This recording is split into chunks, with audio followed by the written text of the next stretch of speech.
Hi everyone. My name is Yui. Today video I'm going to talk about Sydney public transport recovering after the COVID. And my question is Sydney public transport used to recovering after COVID, and what does it mean to commuter and transport planning? First is Sydney public transport recovering after COVID? For me, this topic really interesting because it's a public transport. It's a part of my life as an international student. I used to go to university, meet friends, go shopping, and travel around Sydney. But compared with Vietnam, the transport culture here is feel different. In Sydney, if public transport change, it can affect people plan and their whole day. And COVID had impact in both Vietnam and Australia. But I personally felt like the impact is in Australia is more clearly because the public transport is connected to study, work, and daily commuting here. So instead of looking COVID as a health issue here, this video I would see COVID as a be, transport and behavior issue. The story I wanted to tell how Sydney moved from a normal commuting to the instruction and then into the recovering. So why the public transport recovery is matter? Public transport recovery matter because it's affect real people. For commuter, it's affect how long they wait, how crowded train and bus are, how easy to get to the work or the university. For student like me, public transport is also connect to the independent. When you are new to country, you may not have a car, so the train and the bus become your way to understand the city. And COVID changed that. Many people work from home, study online, and reduce the travel. In New South Wales, 31% employed people work from home on Census Day 2021, which show how big the shift commuting behavior was. This was why transport planning cannot be simplified as assume that everything went back normal after the restriction ended. The important question is, are people traveling again? And the better question is, are people traveling in the same way as before the COVID? That is why data validation is useful here. It helps us turn the big social chain into something we can actually see and understand it. And here, the data source I use to answer the question, I use the real world data. The main data is the Oppo trip or the model dataset. This gives the monthly extreme estimate the trip across the train, metro, like rails, based on the across Oppo tap on and tap off data. This dataset useful is let me compare the public transport use before and during and after the COVID. And I also use the ABS census working from home data as a background context. The transport data tell me what happened to the trip number. The working from home data have explained why the travel behavior change. So my project combine two parts. The first one is transport data, how many trip happen and which mode people use it. The second part is the human story, why people might have changed their commuting habit. And this is really important because the data by itself can show a pattern, but storytelling help explain why the pattern matter. So a little bit small bit about the COVID timeline. Before looking at the graph, we can see that understand the timeline in March 2020, New South Wales introduced stay at home as a restriction. People were to stay home unless they have a reasonable excuse, including work that could not be done from home. 2021 restriction affect movement everything, and then start to October 2021, New South Wales began to reopening after reaching vaccination target from 2022 on, and public transport start to moving into the recover phase. This timeline really important because the public transport drop is not was random. It was connected to the lockdown, the remote work, online study, and people avoiding crowd space. So when we see the drop in the chart, we should not just see the number going down. We also should see the people living is changing, and students were not going campus, office worker were not going to the city. The data is basically showing us how the city paused it and then slowly starts to moving again.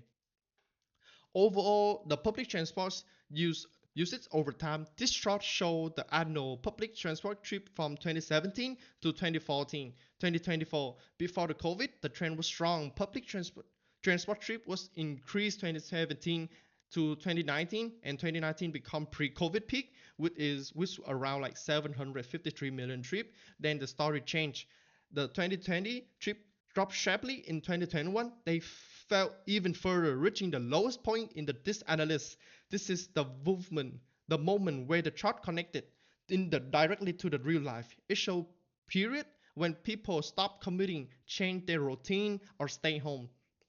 For me, one of the most important part of this video as an international student, I always think public transport as a movement and a connection. But during the COVID, public transport becomes simple. Uncertainly, people were not sure whether they go, whether should could travel, and will save.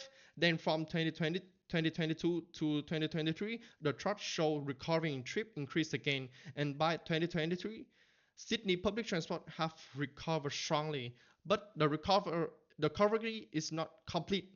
The 2023 level was still below 2019 a lot, like 20%. So the first big finding, Sydney public transport is recovering, but it's not fully returned to 2019.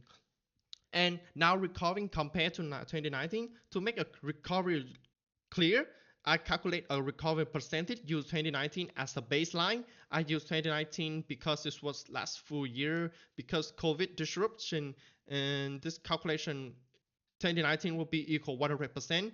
The formula is really simple. Recovering percentage equal yearly trip divided by 2019 night trip and then multiply 100. We get the answer. This has helped me to compare all the years, and in 2020 trip felt like 50%, 55% of the 2019. 21 is felt like 44%, and by the 23 the trip recovered around 80% of the 2019 travel. This is where the story became clear. If I only say like trip increase in 2023, this sound positive but not complete. But when I compare to 2019, when we see the 2023 was still about 20% below the pre-COVID, so recovery is real, but it's partial. This is important for transport planning because planner cannot just say COVID is over and everything is go back. The data suggests the travel behavior still may be different. And now continue to the recover by the public transport. I look into this, and this matter because public transport is not one single thing. It's a train commuter, it's a bus passenger, a ferry user, and a light rail passenger might all have a different travel pattern. The data show that the bus was recovered by 74% of 2019 level by 2023. Train was recovered 73%. This two model is really important because carrying a large number of commuter. Ferry recovered more strongly, slightly is exit in 2019 level by 2023. Light rail and metro are show very high growth, but this needs to caution because their network changed after 2019. So the growth may not only because passenger compact, it may also be because the service expand or changing. So the key point here is the recovery was uneven. This is really good example of why data visualization matter. If we only just see as total of the trip, we might think public transport is recovering as one system. But when we break down as a by mode, we can see more detail in train, bus, ferry, like rail. So transport system is not simply going back to the old pattern, it's rephasing. And next, how does the mixed transport mode change? Look at the slide mode share. The mode share percentage of the total trip changed by each transport mode. Train remain like largest mode, but its share declined from 53.5% in 2019 to 48.9% in 2023, but share also declined from 41% to 38.2%. At the same time, light rail increased from 1.6 to 6.4%. This is important because it shows that recovering is not also just about the number of the trip, it's also show that how people are choosing to travel. For example, train and bus still dominate, but their share like slightly smaller before, but light rail have become more visible in overall transport. From a computer's perspective, this may suggest that some people are changing the routes, the changing modes, or traveling for different purpose. From a planning perspective, it means that mode level data is important. Planners should not only ask how many people are travel, they should ask which service people are using and how pattern is changing. And what does this mean to the commuter? So that's a first is I suggest this may be for fewer commuter than a COVID in 2023, but total transport recover around 80% of the 2019 level. That's a strong recover, but it's not fully yet. Second, train and bus are still the main mode, and so even though their recovery was incomplete, they still remain as a important for daily travel. Third, commuting train demand be more flexible. For some people go to office only 2 or 3 days a week. Some students may partly online. Some people avoiding peak hour to choose a different mode. As an international student, I just think big transport is not just getting one place to other place. It's also affect how easy to the pub build the routine in a new country. If a service or crowd reduced or unpredictable, it affect a lot on student and worker without car. So for commuter, the main message is public transport is still important, but pattern use may be less predictable than before the COVID.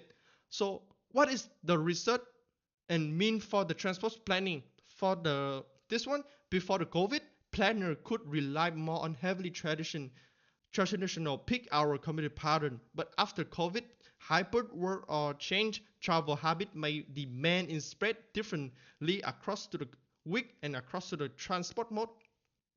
Because of the trip still below on 2019 level, survey frequently should match the demand pattern. This should not reducing the service everywhere. It means using update data to understand the demand is.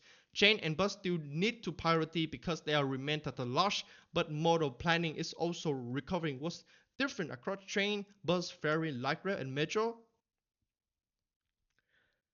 So the main planning message here is public transport decision should be flexible, data driven, and based on the current behavior, not only pre-COVID pattern. So what is some limitation of this analysis? First is 2016 and 2025 were excluded from main year because comparing with their incomplete year download dataset. If I could the comparison would not unfair. Second, Oppo data was shown not captured by the type of travel. It's mainly reflect on the ticket and trip using Oppo and contact payment. Third, 2024 need to caution because data New South Wales note methodically changed from 1st July 2024 for calculating some trip number. Fourth, the data show like the number trip, but it does not tell exact reason for the travel. We do not know whether the trip was for work, studies, shopping, or tourism or leisure. This is important because data can show pattern. We can see need to interrupt it carefully. So the limitation in this video is important because stop the analyst from overclaiming. Overall, I wanna say Sydney transport user is recovering after the COVID, but it's not fully yet. The story starts from 2019 when the public transport reached pre-COVID. Then the COVID disrupt the system, trip dropped sharply in 2020, 2021, with 2021 is as the lowest, and by the 2023, it's recovered around 80% of the 2019 level already. This shows strongly recover, and train or bus still remain a public transport mode, but recovery different across mode. Ferry recovery strongly while light rail and metro careful interaction because their network changed after the 2019. So my final answer in this video to my topic is yes, Sydney public transport recovering, but it's not simply returning to the same travel pattern as before COVID. For commuter, this means travel routine may be used more flexible but less predictable. For transport planner, this means future decisions should be based on update travel behavior, not just assumption that everyone has returned to the pre-COVID. And from my personal perspective, as an international student from Vietnam, this is project helped me understand that the transport is not only instruction, the structure, if it's also a culture, routine, behavior, and the recurring. And this is my citation. Use it. And thanks for listening.